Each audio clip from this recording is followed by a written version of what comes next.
Hey, it's Richard with Matthews Wealth Management. I'm here with Kyle McMackin of Main Street Insurance in Fountain Inn. Kyle is an insurance professional that I refer the majority of my clients to. The thing that kind of makes him stand apart is he really dives into understanding the insurance aspect of it, as opposed to being a salesman just trying to make the commission and move on.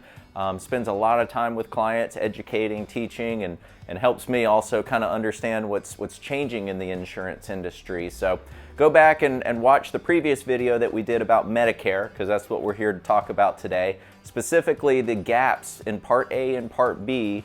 And Kyle's here to explain to us, first of all, I think the first option we're going to talk about is the Medicare Advantage plan. So take it away, Kyle. Thank you, Richard. All right, well, my name's Kyle McMackin, as Richard mentioned, and I've been doing this for 18 years. And it's nice, I worked with a lot of advisors over the years, and it's nice to work with Richard, who not only cares about the performance of your portfolio, but also about your well-being and the rising cost of health care. And that's a big concern of our retirees, so he does a great job of implementing that in the plan, which we all feel like it should be. But okay, jumping right into it, there's a lot of questions and a lot of concerns about where healthcare is going. And with Medicare, we try to make it fun. We're going to make it to where we fill in the gaps of what Richard mentioned in the previous video, to where it's not going to be the worst thing that you have to think about during retirement. So if you're already on Medicare or reaching close to that age, at age 65, we're going to share with you the options that you have to make it a lot easier. So the best thing to do, once your mailbox fills up with all of the material, take it and throw it away. That's the easiest thing to do. There is a Medicare book that you'll receive. It's Medicare and You. That's the one thing. If you do want to educate yourself prior to meeting with a Medicare professional, I encourage you to read that book because it's non-biased. All the other material is going to really focus on the benefits of the extra dental, vision benefits, but not the health insurance, and that's the main portion of this. So when we look at option number one, it is probably the most publicized, and anytime during open enrollment, which is October 15th to December the 7th, they're going to promote that. You're going to have celebrities promoting it. It's all managed by private insurance companies. So with your Part A and your Part B, you will no longer have that red, white, and blue card. It's going to be managed by a private insurance company. It's going to cover your Part A, Part B benefits, plus your health, and also your drug coverage. It's the bundled coverage. It's all in one, and you'll have one card, and that's it. Whether it be just using Humana for an example, because they are the pioneer of this. It started in the mid-90s.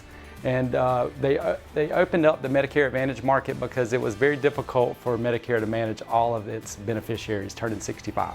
So Richard, they did this, but now a lot of it is very low premiums, and that's what they're going to attract you with. It's either very low premiums, or also we have several in our area that are zero premium. We even have one that pays you $35 a month to take the plan. Wow. So they give you $35 back towards your Part B premium, which Richard covered earlier. It's $144.60 for the standard. It could be possibly more if you have a higher income. But with this, Medicare Advantage can also be called Part C. So don't let that confuse you. There are a lot of parts, but we're only going to talk about two. Make it very simple for you, and it doesn't have to be painful during open enrollment. I encourage you to work with a professional that will look at your physicians to make sure they're in network, look at your prescription drugs to make sure they're going to be covered. You know, please, if you take one thing from this video, please do not take advice from a family member or a friend. You can talk to them about it because I know you're on the same page, but unless you have the exact same medications, go to the same pharmacy and go to the same physician, then you're probably going to need two separate plans. There's so many options out there, and we can tailor one that fits your needs perfectly. And that makes a whole lot of sense. In the financial world, we do the same thing where, you know, you can talk to your neighbor about how much his, you know, one stock pick made him, but portfolios should be tailored to goals. So when it comes to health insurance, that makes sense. If you're not the same person, then you have different needs. That's exactly right. And you want to take health in consideration, because all of this looks good. Zero premium, giving $35 back, but everything you do is going to have a copay associated with it. That's what I was going to say, is that's surprising that they can give you $35 back. I knew about the zero premium ones, but if they're doing Part A, Part B, and your Part B premium is still going to this company, right? So it's still coming out of your social, but nothing else. But now they're what? They're going to have to make their money somewhere, right? They are. So they're going to promote the extra benefits that come along with it, the gym memberships, the dental benefits, the vision benefits. They will promote those more than the health insurance. But Richard, I'll ask you this question. Would you rather have a plan that covers your heart attack or your stroke, or gives you a gym membership? Definitely the heart attack, the stroke, that's the point of insurance, right? It is. So I encourage you to focus on the health benefits versus the extra benefits that they try to one up each other on. So yes, how they get there, when you sign up, the Medicare pays these private companies their portion. So that's why they're only going to focus on the benefits. But I will tell you that 50% of my clients do go with this option. So there is a place for it in the market. We just have to make sure it's the right plan for you. Okay, so one of the things we hit on with the Medicare 101 video was the gaps and the 20% co-insurance. So the heart attack or the stroke where you have a bill of $20,000, is that a copay or how does that work? That's a great question. So I'm going to use round figures because every plan is different with its copays and the length of time that you have to pay the copays. So if you are admitted into the hospital, you may have a $350 copay per day for days 1 through 7. So you have to be prepared to pay a $2,000 bill with this plan. So zero, again, is wonderful. You still have to pay that Part B premium with this option, but zero monthly premium, if you're going to the doctor once a month or if you're having outpatient surgeries once every quarter, you may want to consider how much these copays are adding up, and at the end of the year, which one's better, option one, and then we'll talk later about Medigap or Medicare supplement. That would be your option 2. So is there a maximum that we would pay under this, or do those copays just kind of keep running up? That's a great question too, Richard. So the health insurance side does have a max, and they range from $3,400 up to $7,000. $7,000, that's just for the health insurance. Now the RX, there is no max, so that you may have to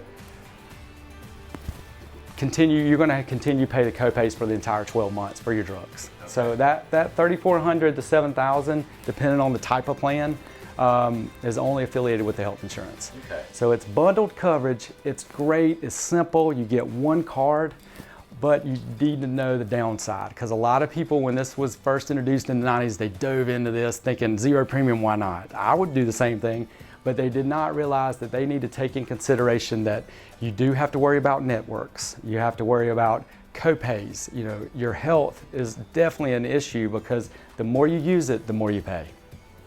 Very good. Awesome. That's good stuff. So that was Medicare Advantage, which is, correct me if I'm wrong, Part C. Part C. Which That's includes the A and B. So your red, white, and blue card goes away. Don't throw it away. Keep it, but it does not need to be in your wallet or your purse. But now you're on Part C. So when can I enroll in one of these, and can I change? Can I change my mind down the road? You can. So you have a 6-month window to enroll in Part A and Part B once you turn 65, but you'll need to enroll in one of these immediately once that time comes.